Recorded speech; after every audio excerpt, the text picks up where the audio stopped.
Everyone wants to leave a legacy of positivity in the world around them. Whether you are a CEO of a Fortune 500 company, a nonprofit executive director, or even a soon-to-be entrepreneur, one fact is always true. The easiest and most effective way to catalyze change in the world around you is through commerce and through business. But how do you do it? You've come to the right place. Welcome to the Changemakers Collective, a place where people can come and get educated and encouraged and empowered to be the impact agent in the world around them. Brought to you by Silverback Ventures, Steff Thomas and Scott Woods have over 50 years combined experience helping companies and owners amplify the voice and multiply the impact of purpose-driven businesses. Join us each week as we discuss what it means to live a life of purpose on purpose. Well, welcome back to the Changemakers Collective. I am Scott. I am Steff. You are Steff. That's Kristen over there that you can't see. And we're just so happy that you guys would take the time to come and hang out with us. So, absolutely. Today we're going to be talking about mission statements. And before you immediately go, oh, great. They're more important than you think. And I think most people tend to write them down, stick them in a closet, and never look at them again, much like your vision statement. So previously we talked about the difference between a vision statement and a mission statement, but let's reiterate it here. Your vision statement is your definition of success. What is your top of Mount Everest, as we always talk about? If you've been tuning into our podcast from before, we talk about conquering Everest. We talk about the fact that what success looks like when you achieve all your goals and you solve all the problems is what your vision statement is. It is a definition of a destination, whereas your mission statement is more action-oriented of how you're going to get to your destination. Why do we exist and what do we want to accomplish? Correct. So all of those things, when you're crafting your mission statement, they should be action-oriented words. That's concise. Yes, we are going to do X.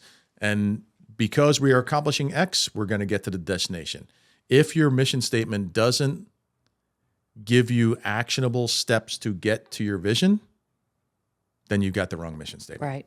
Right. And your mission statement should, because it's not written down and put in a drawer somewhere and forgotten forever, should guide all of your decision-making going forward. Yeah, I mean, I think that's super important because people ask all the time, so where should we put it?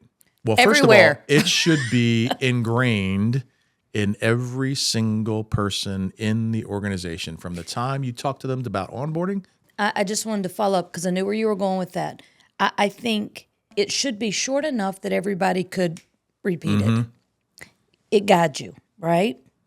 But if you are building a culture where people are talking about your mission statement, then starting with the onboarding, where is it located? Is it on our email signatures? Is it written where people see it in a high traffic area? Do you put it on your social media plugs? Yep. Do you have it on your website that's not hidden way down deep in the About Me page, but like, hey, this is what they do? Well, and it should be evident.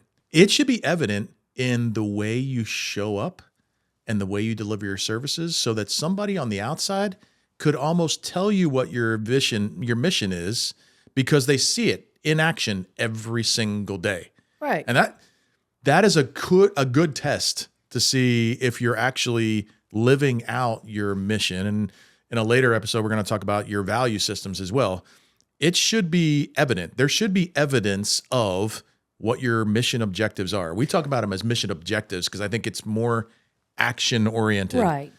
So, or stepping stones is the other way we talk about it too. We talk about the trek of Mount Everest, right? And so your mission statement are your guardrails. Your values are your guardrails. Right. Your mission statement is your stepping stones to get there. Right. Yes.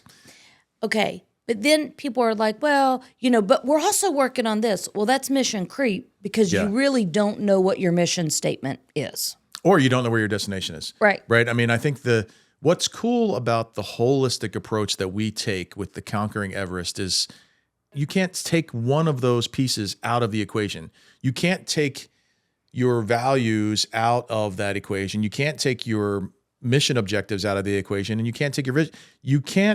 They're not mutually exclusive. They're all together helping you to solve the problem you set out to solve.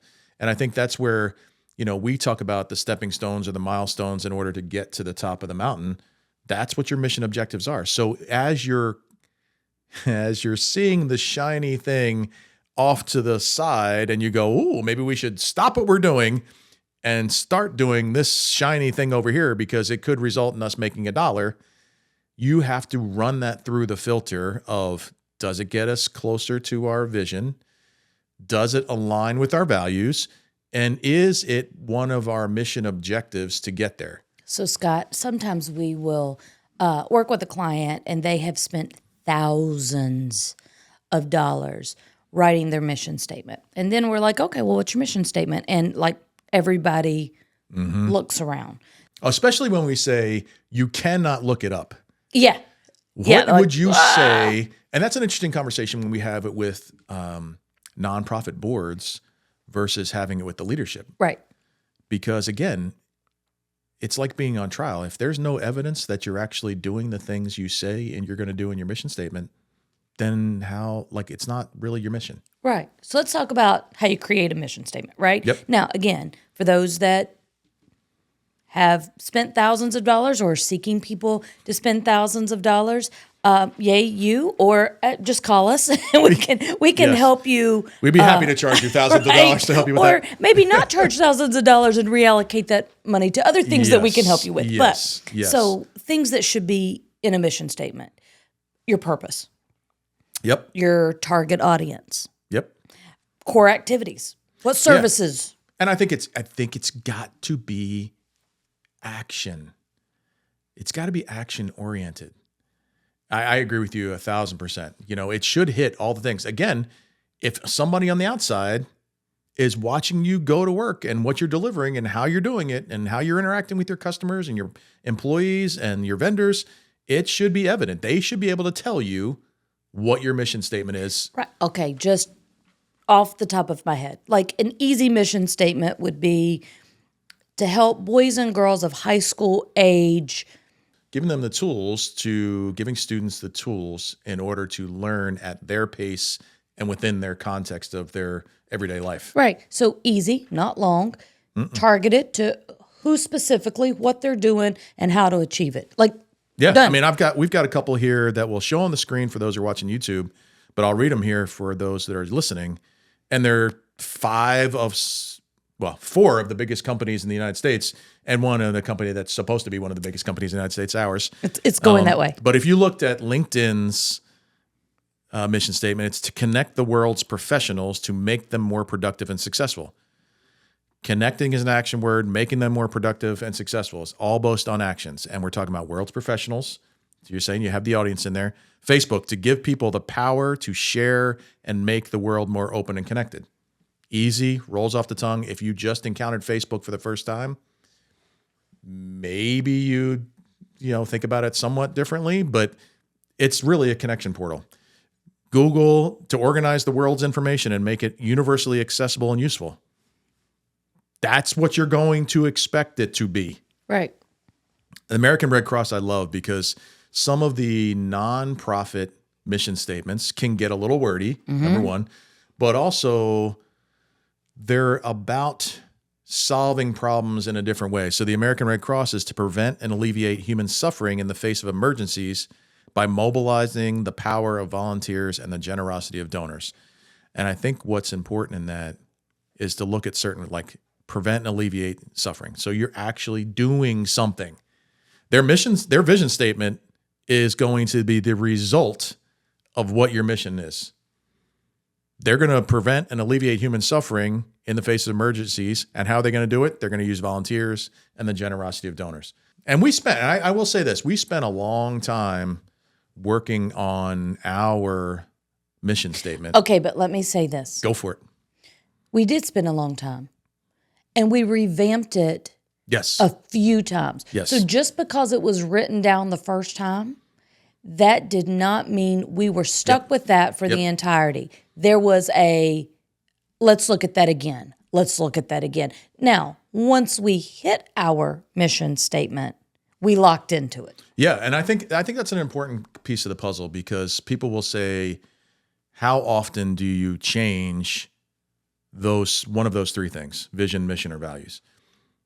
Your vision for what you're trying to accomplish is most likely not going to change. You set out to solve a problem unless you've accomplished solving that problem. And I would say if you have accomplished solving that problem, it probably wasn't a big enough problem to start off with. Right. Your vision statement should be aspirational in the fact that it's going to take collaboration, innovation, transformation. It's going to take a tremendous effort to actually solve that problem. But your mission statement could change based on, and again, it's mission objectives. I hate using the word statement because it's more than one thing.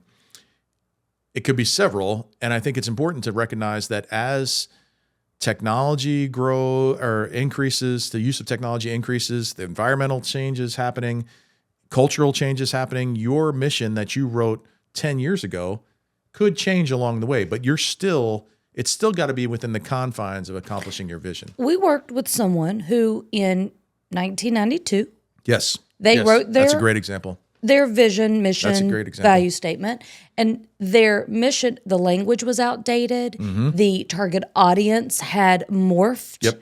It was too long and very vague, but it made sense in 1992. 2024, it needed to be touched. Yeah. Or when you merge with another company. Yeah, of course. You've got to incorporate all that stuff. So again, going back to Silverback Ventures' mission statement, our mission objectives are to providing encouragement, empowerment, education, and investment through focused training, consultative engagements, and impact investing.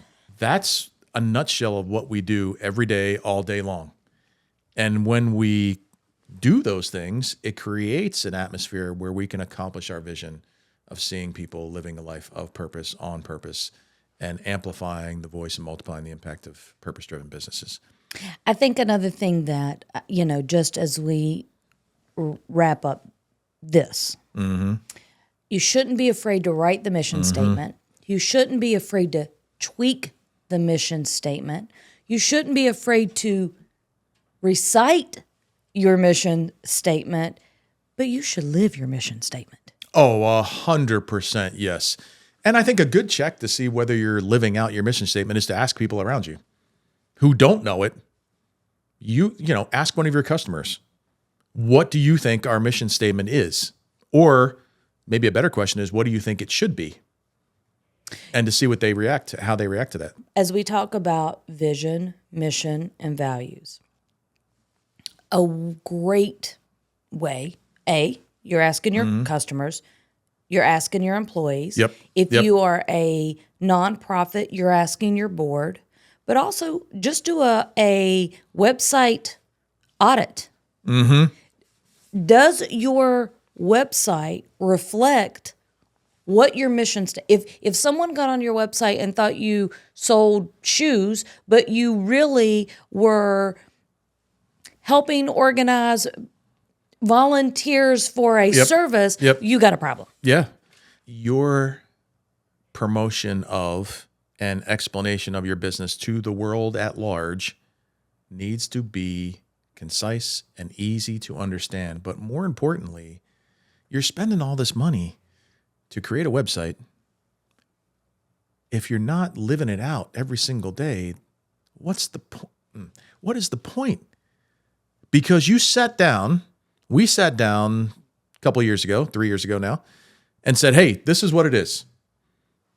And we check in fairly regularly to say, are we doing what we say we're going to do? What's the integrity of your mission statement? And I think it's important to recognize that our vision for what success looks like and the mission objectives to get there were thoughtfully designed and are carefully followed because that's just who we are. It is not unnatural, and I think that's what I'm trying to say. It's not unnatural. We didn't write this down as some ethereal statement that sounds really good on a website or looks really good on a piece of paper or on a poster. This is just who we are and how we do it. And I would venture a guess the folks at Google live this out every day. They're organizing the world's information. That's it. How do you get people to do that? And Scott, you are an encourager. right? Thank you. You're welcome. You do empower people in general. You don't just empower a particular group of people. You empower women, you empower youth, you empower companies. You educate. Your heart is to make sure that people show up in their best way. So when you and I talk about our mission statement, and I hope I show up in the Yeah, I same way agree as with. well. I was going to say the same thing. Right. We not only say it, we do it. Yeah. It is every fiber of, and anybody that we partner with, they have to align with those things, because if not, the mission creep shows up. Oh, that's so good, because it really leads down to a path of using your mission statement to help craft who your target customer is. And I think that is an overlooked piece of the pie, in that, hey, our customer is going to be somebody who's receptive of being empowered and educated and encouraged. And while that seems like it should be absolutely everybody everywhere, that's not. Scott, It's the other definitely day, not. we were having a conversation with someone that wanted to work with us. And the statement was, well, I mean, they're paying you. Like, take their money. Yeah. And we were like, Yeah. that doesn't align with us. No. Like, we morally are having an issue with You that. want to work with people that are receptive of what you're going to say. And we had one of our friends, Gary Fry, say when we first started, your biggest issue is going to be people that say they want to change, that actually their actions prove that they actually don't want Right. to change. And trying to vet out our potential customers as much as we're pitching them, because we can see that they need. There is also a reverse of that, where we're vetting out whether they're going to be willing to change or not. And we have had several that said, yeah, we need to change. And when push came to shove, we're like, yeah, well, no, I'm not. I don't want to. Yeah, I don't want to do I that. don't want to give up that. Right. We've been going in that direction for so many years. And even though it's gotten us nowhere, we're going to continue to go down that direction just Right. because. And we say that's insanity. And they're like, yeah. But. But I think that's part of what we're talking about here. Our mission is got to be focusing and helping us between our vision and our mission and the values that we hold dear, both individually and corporately, design who our target customer is.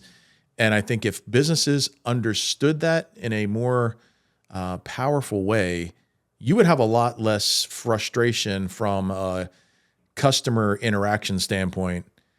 And yeah, does that reduce the number of customers we can work with?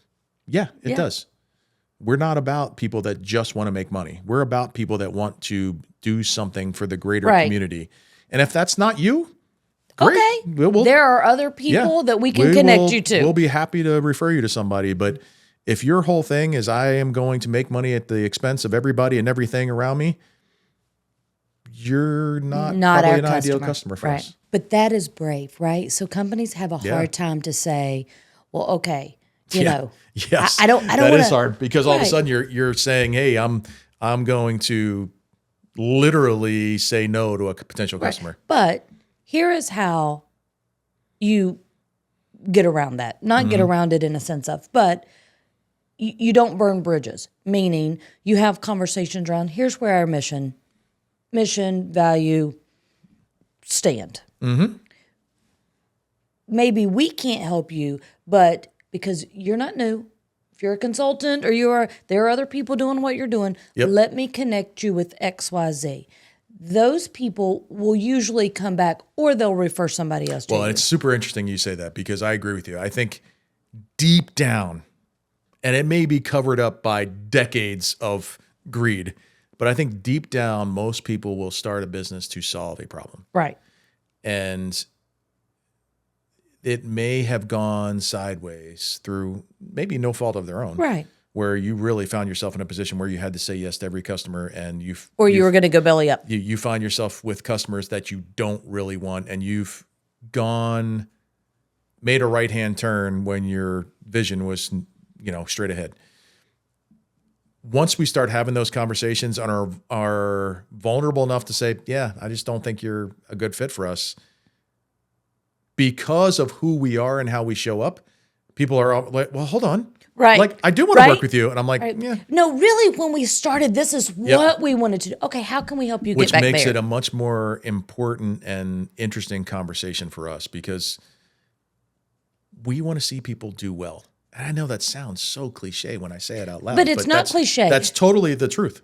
We want to for people in their community to help their community. Yes. So it's not cliche for us to say that because that is why we exist. And I think there's a lot, and I think the importance of this, rounding out this conversation is there's a lot of companies that say they want to do that will say yes to every customer everywhere. Mm-hmm. If your vision of what your ultimate success looks like, your destination, the top of your Mount Everest, and your mission objectives align with your values, that should guide your decision-making process. And as long as you're working in that area, you're not going to use our continued metaphor. You're not going to fall off the side of the mountain and find yourself in a deep, dark hole that you didn't want to be in. Okay, here's just one last thing that I think is a thing. I am all for ChatGPT, all for AI, all for it. Mm-hmm. If you have someone, whether it is a AI generated or a company that tells you what your mission statement should be. Now, again, wordsmithing is one thing, but someone saying, well, based on what I've observed, well, can you really feel that as, is it yours to own? Yeah, is it Right. your words? The benefit of ChatGPT is it's your voice if you're using it correctly. Right. However, I completely agree. It has got to be something that it's got to be felt first before it's said. Right. If that's not who you are and who your company is, don't just manufacture it just to manufacture it. Right. Just because it sounds cool. So if you're listening to us and you need help with your mission statement, then We love to do that work. Right. We can walk absolutely you love to through do a that work. process. Yeah. And it won't cost $10,000. $9,999. That's not yes. 10 though. No, I'm just kidding. I'm kidding. No, but if you there's do an need help, exercise that we can do. That exercise of uncovering, and I think that's the right choice of word. It's uncovering what your vision and mission and values are, because I think people will underestimate the importance of doing it, and therefore underutilize those three things as filters for making business decisions. And frankly, for making life decisions, you're missing out on efficiency and a lot less headaches. So please hit us up. We would be more than excited, and I mean that with all sincerity. We do enjoy that work quite a bit, Right. and we're very, very good at it. So hit us up if you want to work with us. Our information's in the show notes. And until next time, please spend every moment living a life of purpose on purpose.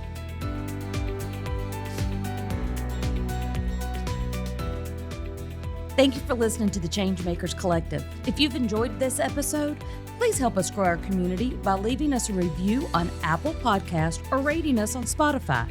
You can also find our podcast on YouTube, so you can come and leave us a comment over there as well. If you want support growing your business and scaling your vision, visit us at silverbackventures.org or connect with us on LinkedIn. Thanks again, and we'll see you on our next episode.